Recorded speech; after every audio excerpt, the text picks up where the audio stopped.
The story picks up exactly where last season left off, in the immediate aftermath of the epic fight between Magna and Vidar. Magna had just unleashed his lightning, sending a massive shock through Vidar, and the blast threw them both far apart. It looked like both of them might be dead, but then Magna's fingers twitched. Meanwhile, we saw a terrified Jirai staring at Fior, desperately wanting to know what he is and what he's planning to do. Fior, however, urges Jirai to leave immediately, telling her to run and save herself. Just then, paramedics arrive and try to help both Magna and Vidar. When they attempt to use a defibrillator on Magna, it backfires spectacularly. Since Magna is basically a living source of electricity, the shock surges back, violently throwing one of the paramedics and breaking his neck. As Magna gets up and approaches Vidar's body, Vidar suddenly grabs him by the throat, growling, "The story has just begun. Now you'll see what I'm going to do to you." During this electrical storm, we see the old man from Season 1 standing knowingly on his balcony. We also see a young medic attending to him. Magna, confused and overwhelmed, looks up and sees the same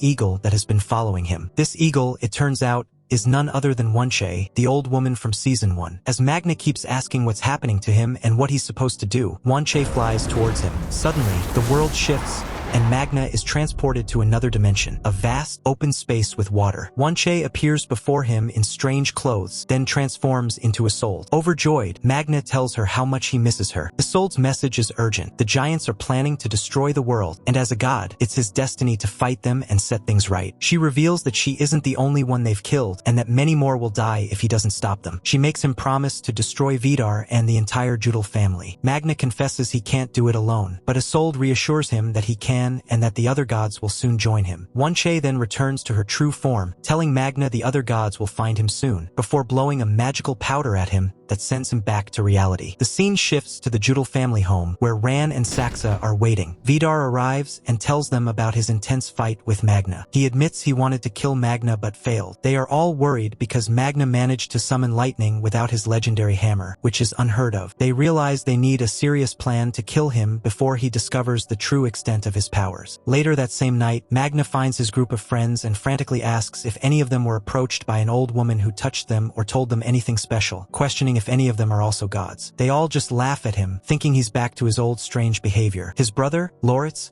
is also there, and everyone is praising him for successfully exposing the Judal family's wrongdoings, something Magna missed while he was fighting Vidar. Feeling isolated, Magna heads home. Meanwhile, Fior returns to the Judal house. His family expected him to have killed Jirai, who now knows their secret. Fior shocks them by admitting he didn't kill her because he loves her and wants to leave the family to be with her. He's a giant, but he's in love with a human. Before anyone else could kill him for his betrayal, he grabs an axe himself, ready to defend his choice. He packs his things and is confronted by Vidar. Fior makes it clear he doesn't want to fight and is leaving the family for good to live a normal life with Jirai. While Vidar could have stopped him, he's still his son, so he lets him walk away. Fior arrives at Jirai's house with all his bags, proving he has truly left his family behind for her. Back at his house, Magna tries to explain everything to Loritz, that he's the god Thor, that he has powers, and that a war is coming. Loritz, of course, doesn't believe a word of it. Magna reminds him of his super speed, enhanced vision, and control over thunder, but Loritz just laughs it off. To prove it, Magna takes a thick, solid metal baseball bat and bends it with his bare hands right in front of him. Stunned, Loritz thinks he might be high, but he hugs his brother and promises to support him anyway. The next morning, a news report confirms that authorities have found significant evidence against Judal Industries. The company's chemical waste has been poisoning the water in the town of Edda, making people sick, and legal action is imminent. We then see Magna, who has become noticeably more muscular, so much so that his t-shirt has ripped almost like the Hulk. He's also changed his hairstyle. It's the anniversary of their father's death, so their mother, Turid, takes both boys to his grave. Loritz is visibly distressed and tells his mother that he doesn't feel like he belongs. He points out how his father was big and strong, and Magna is a carbon copy of him in height and build, while he looks nothing like him and is even confused about his own identity. Turid simply reassures him that they are both her sons. On their way back, they run into Eric, Isolde's father, who seems to have a budding connection with Turid. He tells Magna he has gotten him re-enrolled in school and will help him catch up on all the lessons he missed. Soon after, Turid's car breaks down. She takes it to a mechanic who, without even looking at it, quotes her an outrageous price of 20,000 kroner. With few options in the small town, she has to leave the car there. While Magna is at home researching Thor and learning more about the case against the Judals, Vidar is struggling to manage the business without Fior's help. Saxa offers to learn the ropes, but when Vidar takes her to the factory, it's clear she doesn't understand anything about imports, exports,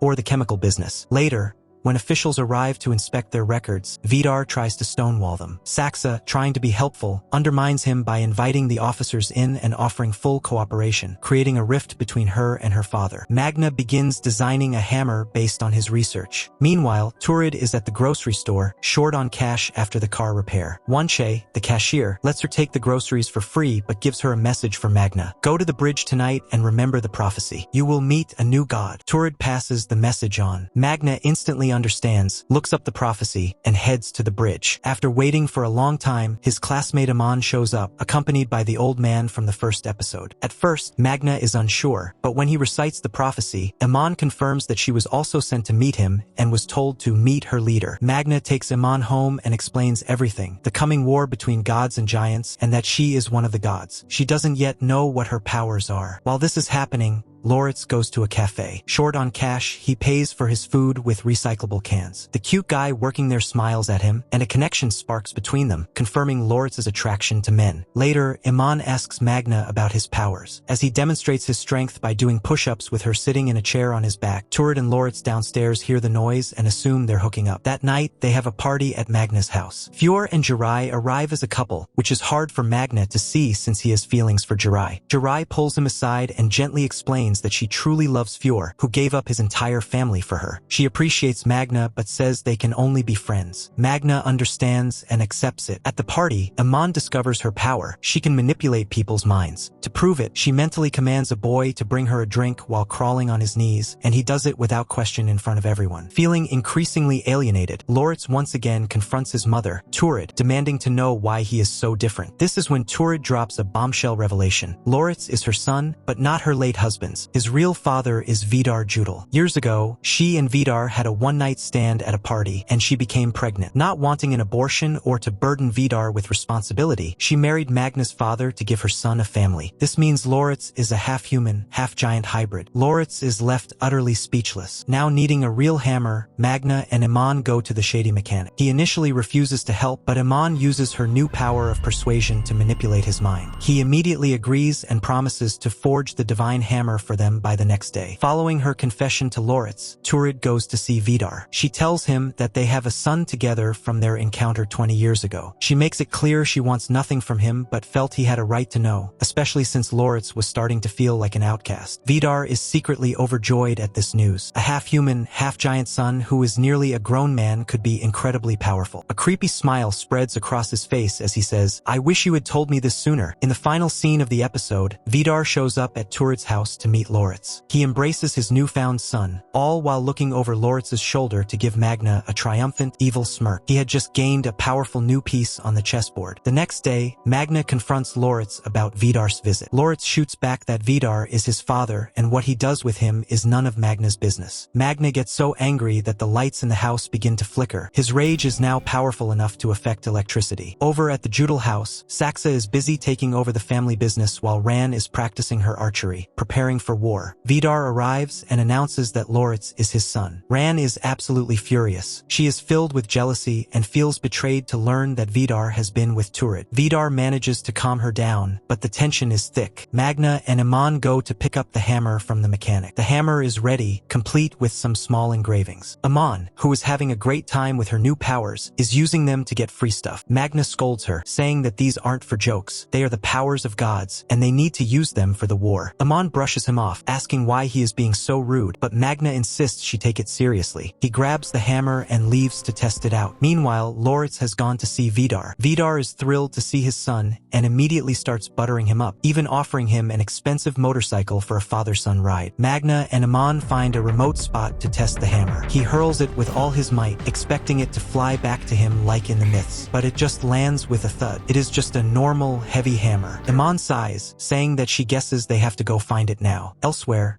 Vidar is showing Loritz a great time on their new bike. After gifting him a fancy jacket and helmet, he casually tries to pump him for information about Magna's recent changes. But Loritz immediately sees through the act. Loritz says that if Vidar just wanted to know about Magna, he could have found another way, proving he is much smarter than Vidar gives him credit for. Vidar just smiles and calls him a good son. Magna and Iman eventually find the useless hammer, wondering what went wrong and how they can make it work. They decide their only hope is Wanche. The scene shifts to Saxa at the company. company. She gets word that authorities are on their way to seal the factory. They need to find Vidar to make a statement, but Saxa declares she can handle it. Against the advice of her staff to say no comment, Saxa decides to play the sympathy card. She says that Edda is their town and wonders what would happen if she went on TV to apologize. She reasons that even if their company shut down, at least the people would see her as one of them. Meanwhile, Fior and Jirai are spending all their time together, happy and in love. They go to a restaurant with friends, but they don't have money for drinks. The owner offers them ice water, but just then, a news alert comes on the TV, warning the residents of Edda not to drink the tap water because of severe contamination. Hearing this, the restaurant owner gives everyone free sodas on the house. The friendly mood sours when Saxa's fake apology appears on the news. Fior is enraged. He knows his sister and the Judel family have been poisoning the town for centuries, and now she is playing the victim without knowing a single thing about the business. He storms out, with Jirai following him. They talk about doing something about protesting against the Judels, but Fior is just overwhelmed and needs to be alone. He tells Jirai that they aren't making things better, they're making everything worse. Magna gets home and immediately asks where Loritz is. Just then, Vidar pulls up on the motorcycle and drops Loritz off. They have clearly had a great time together. Magna is furious. He has just told Loritz to stay away from Vidar. When Turid points out that Vidar has left his helmet, Loritz smugly replies that it isn't Vidar's, it's his, as Vidar gave him the bike. Turid tells him he is too young for a bike and shouldn't be accepting gifts, but Loritz shoots back that she can't tell him what to do. When Magna tries to stop him, Loritz delivers a cruel blow, saying that Magna is just jealous that he has a father and Magna doesn't. Back at the Judel mansion,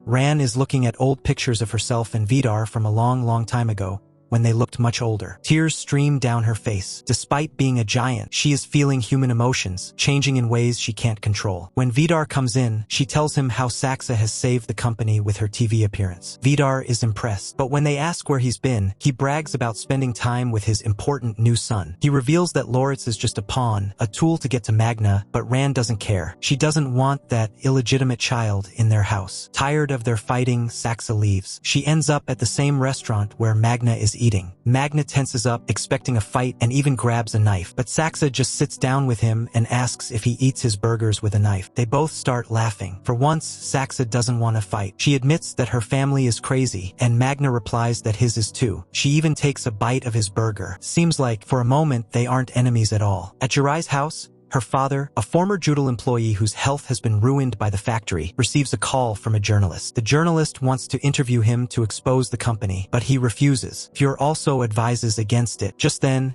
Jirai's mom announces that Ran is there to see Fior. Jirai is terrified that Ran will try to take Fior away from her. Downstairs, Ran tries to convince Fior to come back to the family, telling him Saxa is taking over everything and that Vidar now has a new son, Loritz. Then Ran drops another bombshell. None of them are actually related. They aren't mother, father, son, or daughter. They are all ancient giants who simply adopt these family roles to fit into the human world. She begs him to come back and help save their name, but Fior refuses. Enraged, Rand decides it is time to eliminate Magna's entire family. Later, as Magna, Loritz, and Turid are walking home with clean water, Magna's powers kick in, his sixth sense screaming a warning. A car is speeding right at them. He shoves Loritz and his mother out of the way just in time. The car screeches to a halt, and Rand gets out, pretending it is an accident. She says coolly that she is sorry and had lost control, but everyone knows she has just tried to kill them. Furious, Magna goes straight to Wunche to ask how to activate the hammer. Wunche explains that this is a weapon of the gods and that he can't just have a mechanic build it. It has to be forged with an ancient technique. She says that she can help him, but they can't meet like this because it is too dangerous for both of them. Wunche senses they are being watched. She tells Magna to meet her that evening, promising to explain everything then. Meanwhile, Loritz goes to see Vidar again. Vidar gives him the same ancient mead he had once given Magna, a drink only gods and giants can handle. Then, he presents Loritz with a fresh, still warm reindeer heart and tells him to eat it to become one of them. Loritz does it. He picks up the raw heart and eats it. Instantly, a flood of ancient memories washes over him, unlocking the giant nature that has been dormant inside him. He can finally feel who he truly is. Vidar tests him by holding his hand in a fire. Loritz screams in pain, but when Vidar lets go, his burned hand heals completely in seconds, leaving his skin perfect. Loritz finally believes in his own magic. He goes to the washroom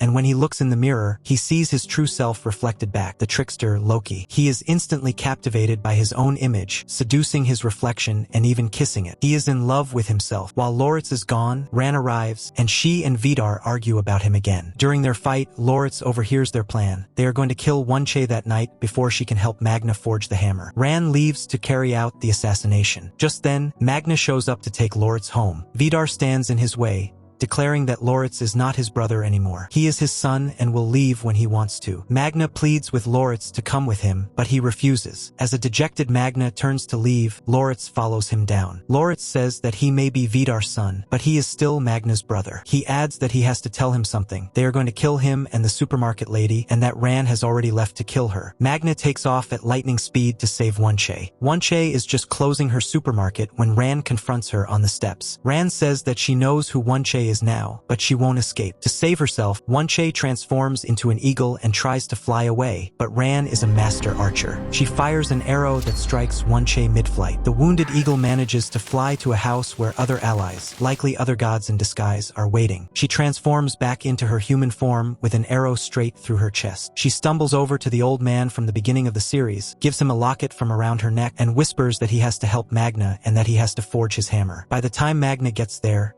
it is too late. Wunche dies in his arms, turning to dust. Magna is left completely heartbroken, crying over the loss of his mentor and asking the old man what has just happened.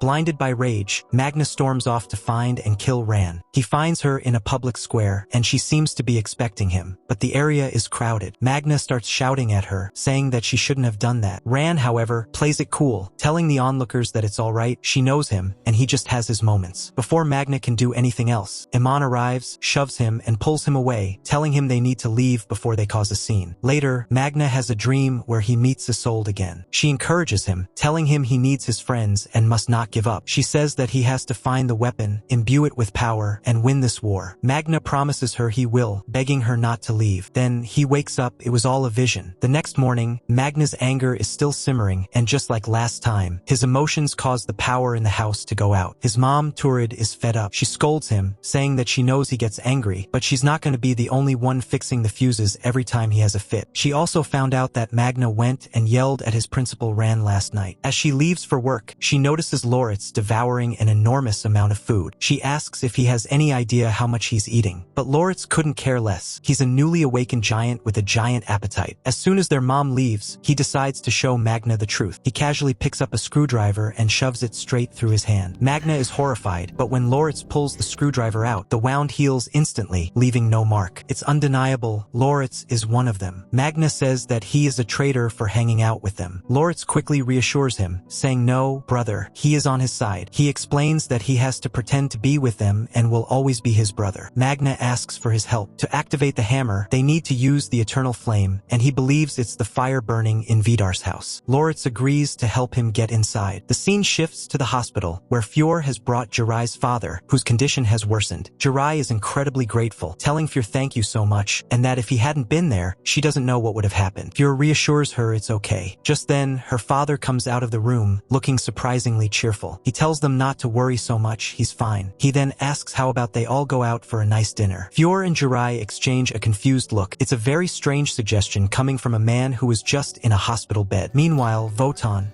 the old man with the eye patch, is holding Wench's locket. He puts it on. This is a huge moment because the locket belonged to Odin. For those who don't know the mythology, Thor was Odin's son. Odin was the god of war, wisdom, and magic who could see the future. In the show, Wotan is clearly Odin. He has one eye covered, and now, with the locket, he can see the future. As soon as Wotan puts on the necklace, a surge of power flows through him. The man who was paralyzed and could barely speak suddenly stands up, speaking with perfect clarity. Everyone is stunned. At home, Magna is obsessively researching how Thor's hammer, Mjolnir, was forged. Elsewhere, Turid and Loritz are at the supermarket where they run into Eric. It's clear that Turid is developing feelings for Eric, and she invites him over for dinner. Loritz, knowing Eric is a mythology teacher, seizes the opportunity. opportunity. He asks him about Loki, specifically why he was considered the first transgender and how he came to be. Eric explains that Loki was a blood brother to Odin, meaning they exchanged blood in a sacred oath. He also confirms the theory that Loki could be considered the world's first transgender figure. This fascinates Loritz, who encourages Eric to come over to their house to talk more. With the town's water supply still contaminated, water is being brought in by tankers. Saxa is handling the PR crisis brilliantly, even getting Vidar to help hand out water bottles to show the public they care. Turid and Loritz are there to get water, but Loritz has another plan. He approaches Vidar and suggests they spend some time together. Vidar, seeing an opportunity, agrees and takes Loritz with him, telling Saxa he'll drop her at the office on the way. Saxa is furious at being sidelined again. At the office, she tells Vidar's assistant that he's tied up with family matters and that they will start the meeting without him. The assistant, who never took her seriously before, is taken aback when she sits confidently in Vidar's chair. He finally starts to see her as a leader. Magna was waiting for Loritz to get home, but he's angry to learn from his mom that Loritz left with Vidar. He feels betrayed, but Loritz is just playing his part. He's at Vidar's house, laying it on thick. He says that he loves it here and loves spending time with Vidar, and that there's so much food. Vidar falls for it completely, telling him that this whole house is his and what's his is Loritz's. Loritz then expertly manipulates him, saying that he always wants to see him, but it doesn't feel right to just show up. Vidar, completely fooled, gives Loritz a key to the house. That night, Loritz stumbles home, drunk and full from his feast. Magna confronts him immediately, shouting that he promised to help him and then betrayed him. But Loritz just dangles the key in front of him, explaining that he has to act the part. He doesn't like it, but he did this for him. Magna finally understands that Loritz was playing a long game. At Jirai's house, her father has prepared a special dinner. He gives a heartfelt speech, praising his wife, Fior, and especially his daughter,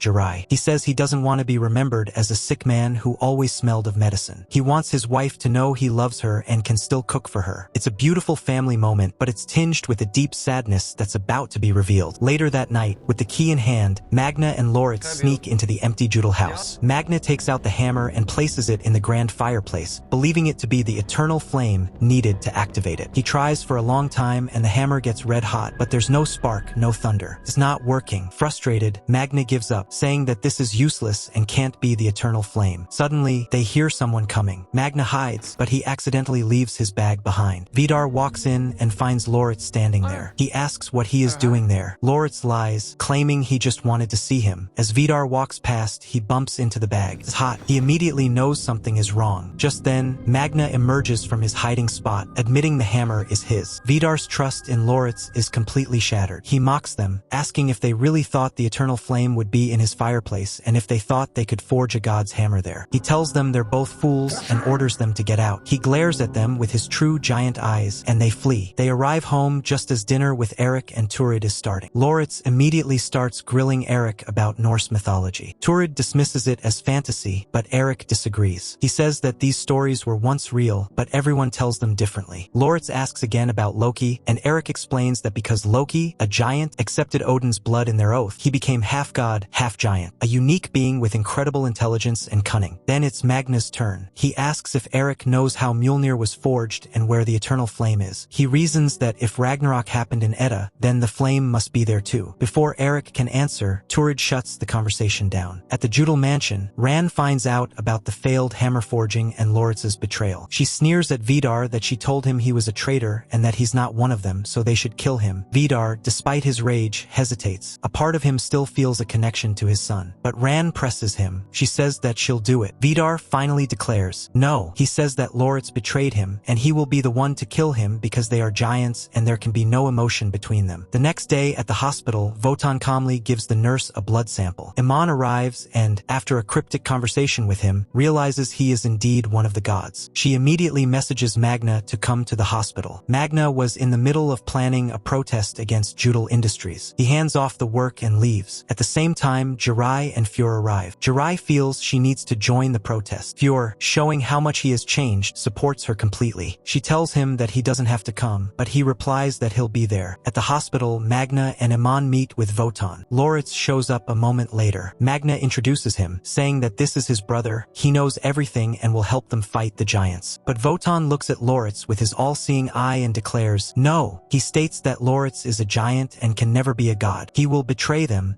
as Wotan can see the future. The words crush Loritz. It's a self-fulfilling prophecy. He's always called a traitor, so what choice does he have? He walks out without a word. With his mind racing, he finds a way to get the nurse out of the room, steals Wotan's blood sample, and injects it into his own veins. He is literally fulfilling the myth, mixing Odin's blood with his own to become a blood brother. He is overwhelmed by a rush of ancient visions and a strange pleasure. The protest begins with a huge crowd of young people chanting outside Judal Industries. Fior is there, and feeling connected to the cause, he takes the microphone. He declares that they have made mistakes, that Edda is their town, and they have to save it. He shouts that they demand justice. Vidar and Saxa watch from above, and Vidar is livid that his own son is leading the charge against them. As he storms out, Lorit steps in front of his car. He's been cast out by the gods, so he's rejoining the giants. Just then, Jirai gets a frantic call. It's her mom. Her father has overdosed on sleeping pills. They rush to the hospital, but it's too late. The nurse informs them that he's gone. He was sicker than they knew and had chosen to end his life rather than be a burden to his family. Back at the Judal house, Vidar shows Loritz his true self, an ancient, withered giant. He explains that they maintain their youthful appearance by periodically taking on the form of their sons. He also shows him a collection of ancient weapons, the only things capable of killing gods and giants. Vidar was about to punish Loritz when Magna bursts in, thinking he's about to kill his brother. The two of them erupt into a brutal fight, tearing the house apart. Vidar grabs an ancient axe to finish Magna, but Magna dodges and throws him across the room. In a shocking twist of fate,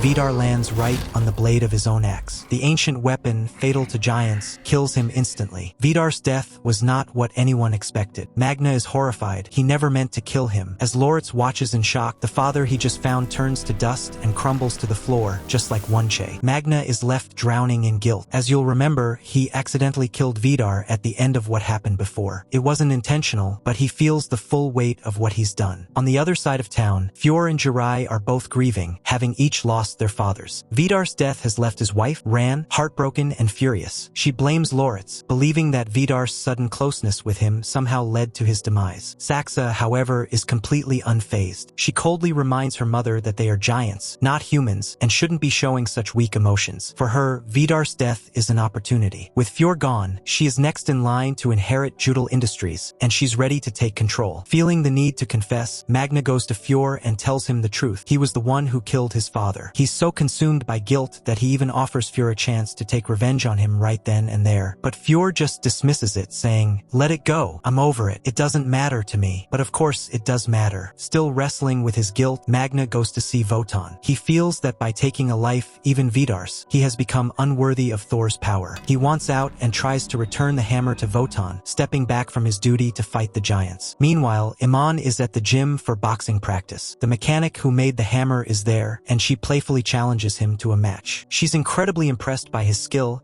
and decides to bring him to Wotan. Since Wotan now has Odin's locket, he holds the power to create new gods. Iman asks him to turn the mechanic into one of them. Loritz is also devastated by Vidar's death. He's looking at old photos, lost in memories, when Magna arrives. They haven't been speaking since Loritz is angry with him. Magna tries to apologize, but before Loritz can respond, he collapses in excruciating pain. They rush him to the hospital. The doctors find a massive tapeworm inside him that needs to be surgically removed immediately. The operation is a success. A nurse informs Loritz that the tapeworm has been removed, but there's something strange about it. It's still alive, which is highly unusual, and it's abnormally large. Loritz insists on seeing it. Saxa visits Fior to confirm whether he has any remaining interest in the family business. Fior, who has been living with Jirai, makes it clear that he's done with Judal Industries. With Vidar gone, Saxa is eager to take over the company he ran for so long. Everyone is preparing for Vidar's funeral, but Magna is still paralyzed by guilt. He can't accept that he killed someone, even if that person was evil. He climbs the same mountain where he first connected with his powers, and this time he begs the gods to take his powers back. He cries out that he doesn't deserve them and wants to be normal again. At the church, Vidar's funeral is underway. Magna arrives late. Fior, who had claimed he wouldn't even show up, is there too,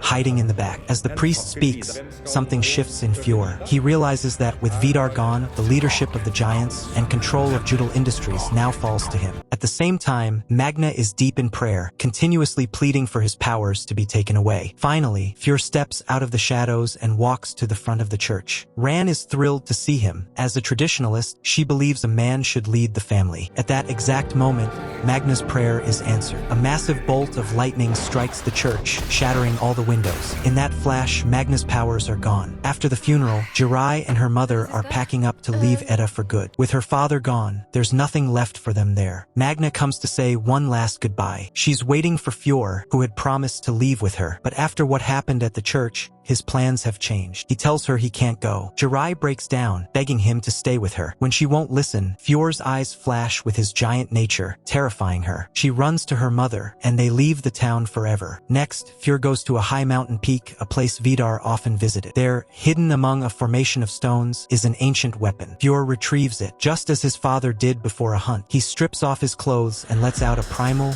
animalistic roar. The roar echoes across the mountains, a clear signal that he has taken Vidar's place. It's a direct challenge to Magna, waking him from his sleep. But in the next moment, Magna finds himself in that otherworldly dreamscape again. In the distance, he sees Isolde, crying. Her face is a mix of sadness and anger, a clear message that he still hasn't avenged her death. Then, he wakes up for real. As he comes downstairs, he slips and tumbles to the bottom. Loritz watches him fall. His mom, Turid, rushes over, helps him up, and sits him in a chair. When she asks what happened, Magna admits he can't see properly. She hands him his old glasses. Just as he'd begged for it to happen, the gods have taken his powers back. Meanwhile, Fior is fully embracing his new role, meticulously styling himself to look exactly like Vidar. He even has a small photo of his father taped to his mirror. The scene shifts to the Judel Industries office. Saxa arrives, ready for her day, only to find Fior already sitting in her chair, looking like a carbon copy of their father. She's shocked. She asks, "What are you doing here?" Fior had told her he was done with the business and the family, so his sudden return makes no sense to her. But Fior makes it clear, saying, "I'm back, and I'm taking over. You don't need to worry about a thing." Furious at being pushed aside, Saxa storms out. Magna goes to Wotan, desperate. He pleads, "I need my powers back." But Wotan tells him, "The gods gave you a gift, and you threw it back in their faces. There's nothing I can do now." Loritz is heartbroken, staring at a picture of himself in Vidar, crying. It's a bit strange. Overcome with grief, he goes to the Judel house and sits on the couch, sobbing. Ran finds him there. She already despised Loritz, blaming him for Vidar's death, and seeing him in her house is the last straw. She demands, "What are you doing here?" He tells her he's part of the family and that Vidar gave him a key, but she's merciless. She says, "Vidar wanted to kill you before he died. He told me himself. We were planning it together. You were never his son. You were just a pawn in his game." The words crush Loritz, and he leaves. At school, Iman finds out she got a low grade in Ran's class, so she decides to use her powers to fix it. She confronts Ran, and at first, it seems like her mind control might not work on a giant, but it does. Iman not only gets Ran to change her grade, but also hypnotizes her into a kiss. The scene is bizarre and doesn't seem to serve much purpose. Back at Magna's house, Turid is cleaning and goes into Loritz's room. She finds a large box covered with a black cloth. A strange, unsettling noise is coming from inside. Cautiously, she lifts the cloth and sees a terrifying creature. She screams and runs out of the room. When Loritz gets home, Turid confronts him about the creature. He gets angry, demanding to know why she was in his room. He says, "It's not some weird animal, it's my pet." This is, of course, the tapeworm that came out of him, the creature destined to become the Midgard serpent, a key player in Ragnarok. Magna goes to see Harry, the mechanic, at his gas station. While they're talking, a customer tries to drive off without paying. Harry, without hesitation, picks up a huge rock and hurls it at the guy, knocking him off his bike. Magna is furious. With him out of the picture, the other gods, Iman and Harry, are misusing their powers. He tries to explain this to Harry, scolding him for his recklessness, but Harry just shrugs it off. Magna tries to make amends with Loritz one more time. He apologizes again, telling Loritz how much guilt he feels over Vidar's death. He explains that he begged the gods to take his powers away, and that he's actually happy they're gone. Seeing his brother's remorse, Loritz finally forgives him. Later, Magna notices his mom seems upset. She tells him that Fior fired her from her job for no reason. Enraged, Magna storms over to confront Fior. First, it's just a verbal argument, but things escalate quickly. Fior grabs Magna by the collar, and when Magna can't break his grip, Fior realizes the truth. Magna's powers are gone. He takes full advantage, beating Magna brutally. A battered and bruised Magna goes straight back to Wotan, once again begging for his powers. Wotan, already anticipating this moment, warns him that regaining his strength would mean returning to the war and facing the burden of killing again. But Magna still isn't ready to take another life. Saxa, seeking revenge against Fior for sidelining her, finds finds Loritz and tries to recruit him to her side, even offering him a key to the house. That night, she invites him to dinner, purely to antagonize Fior and Ran. At first, they welcome him and Loritz enjoys the attention. But as the night goes on, Fior starts mocking Loritz, making fun of his poverty and his hybrid nature. After dinner, Ran insists on driving Loritz home, using the opportunity to insult him one last time. She says, "You will never be a part of this family. You're just Vidar's bastard." But this time, Loritz fights back. He replies, "Vidar was more of a man than you'll ever know. He could have a child, something you, a barren giant, could never give him." The insult hits its mark. Ran follows Loritz into his house and attacks him. Magna sees what's happening and rushes to help, but without his powers, he's no match for her. She throws him across the room. Just as she's about to finish them off, Turid walks in, and her presence is enough to make Ran retreat. That same night, Magna returns to Wotan, determined to reclaim his strength. He tells Wotan that he needs his powers back and accepts all the conditions that come with them. Wotan agrees, but reminds him that the powers alone are useless without his hammer. To forge Mjolnir, they must obtain the eternal flame, the same one used to forge all the ancient weapons of gods and giants. The flame is hidden somewhere in Judal's home. They devise a plan to break in, find the flame, and forge the hammer. They'll need a dwarf for the forging, and it turns out their young doctor friend fits the bill. Amon uses her powers to hypnotize him into helping, and together, they set off for the Judal mansion. Soon after, the whole crew arrives outside the Judal Industries factory as planned. Their goal is to get inside, find the eternal flame, and forge Thor's hammer, Mjolnir. Everything seems to be going according to plan, but they hit a snag. There are two guards outside the factory. Wotan steps up and walks over to them, acting like he's a lost patient from a hospital with Alzheimer's who can't remember the way back. The two guards have to help him, and as they lead Wotan away towards the hospital, the path is cleared for the others. Everyone makes it to the factory, but the door is locked. They were already prepared for this. Earlier,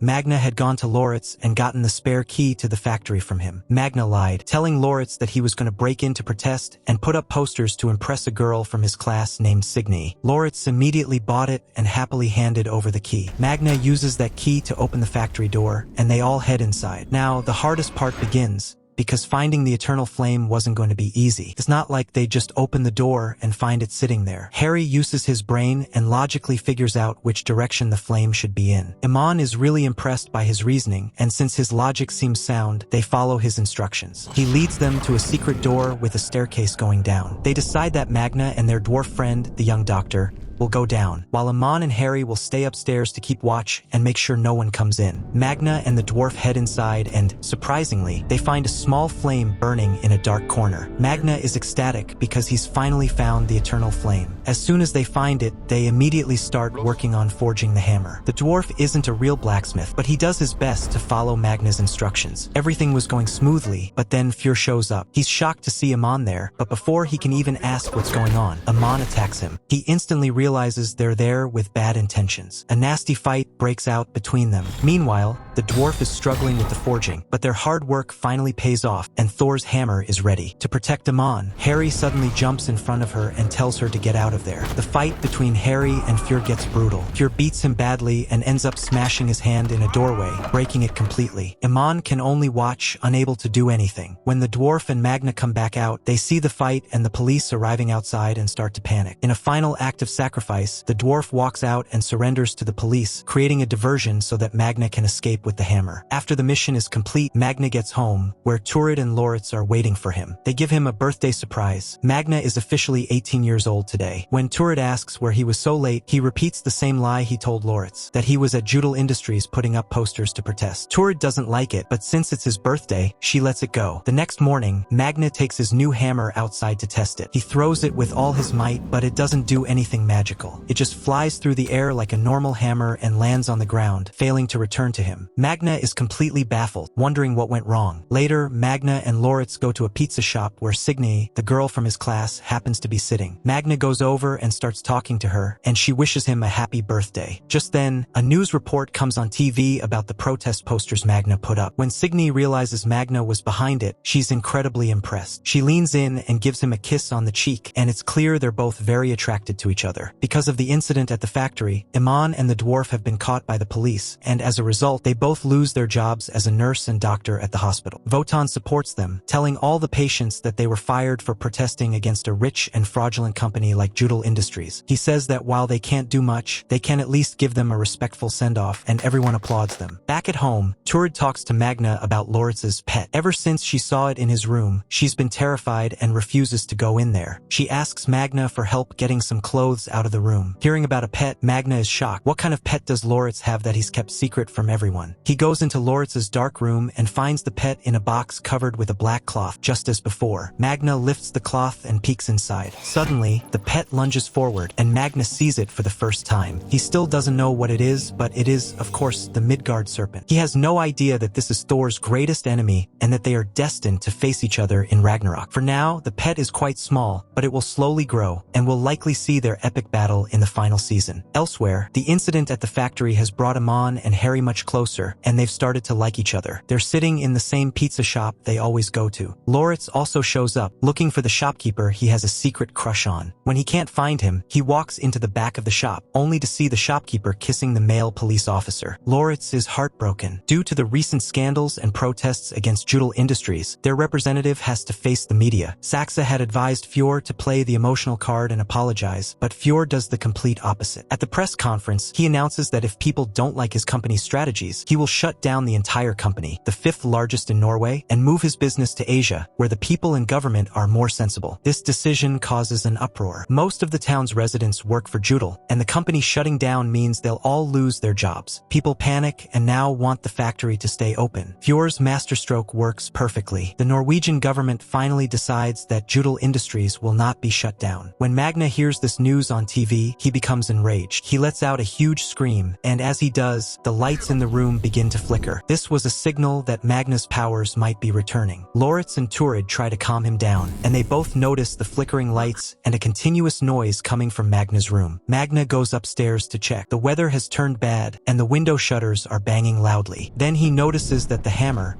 which he had stored under his bed, is moving on its own, causing the sound. Loritz comes in right at that moment and sees the hammer in his hand, realizing Magna lied to him to get the keys. Magna sees him but doesn't say a word, simply taking the hammer and walking out. He goes outside into the raging storm. Using his hammer, he summons the lightning. A massive bolt comes down from the clouds, strikes the hammer, and flows through it into Thor's body. In this scene, it becomes clear to Magna and to the audience that Thor's power has returned. Fior, Ran, and Saxa are celebrating their victory. But the mood shifts when Fior confronts Saxa, asking why she gave the house key to Loritz. She denies it at first, but Fior knows the intruders used a key to get into the factory. After Fior gets aggressive, Saxa breaks and admits she gave him the key. In response, Fior beats her brutally. A short while later, Magna, full of his restored power, arrives at their house seeking revenge. At first, he doesn't see anyone. He calls out for Fior and then spots Saxa huddled in a corner, looking horrible. When he asks what happened, she says Fior did this to her. Saxa's eyes fall on the hammer in Magna's hand, and she realizes she has to be careful. If she says or does the wrong thing,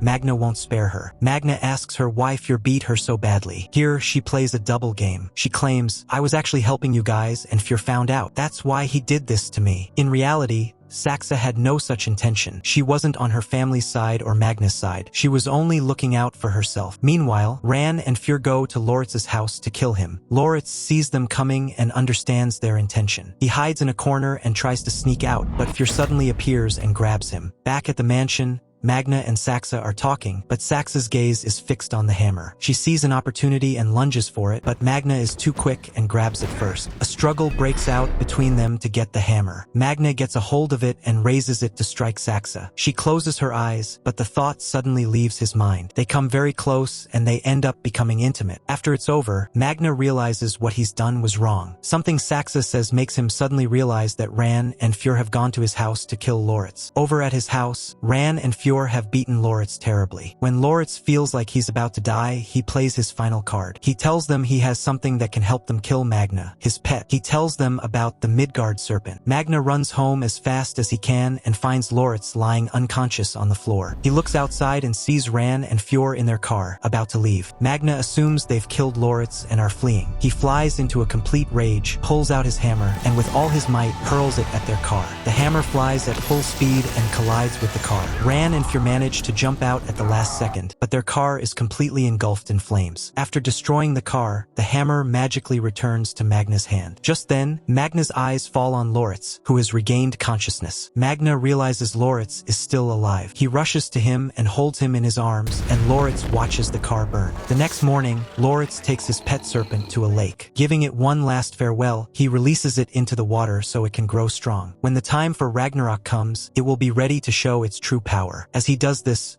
Ran and Fior are watching from a distance. It's revealed that they spared Loritz's life on the condition that the Midgard serpent would fight for them when the time comes. In the final scene of the episode, we see a close-up of Loritz's eyes, which have two different colors in them, red for the giants and blue for the gods. This symbolizes that Loki, Loritz, belongs to both sides. Now, we'll have to wait for the next season to see who Loki and his Midgard serpent will fight for in Ragnarok. Will he side with Magna, or will he side with the giants? And with that cliffhanger, the season comes to an end. So if you like this season 2, make sure to like and hype up the video so it can reach more people like you. And let me know by spamming season 3 in the comments if you really want the final season of this series. See you!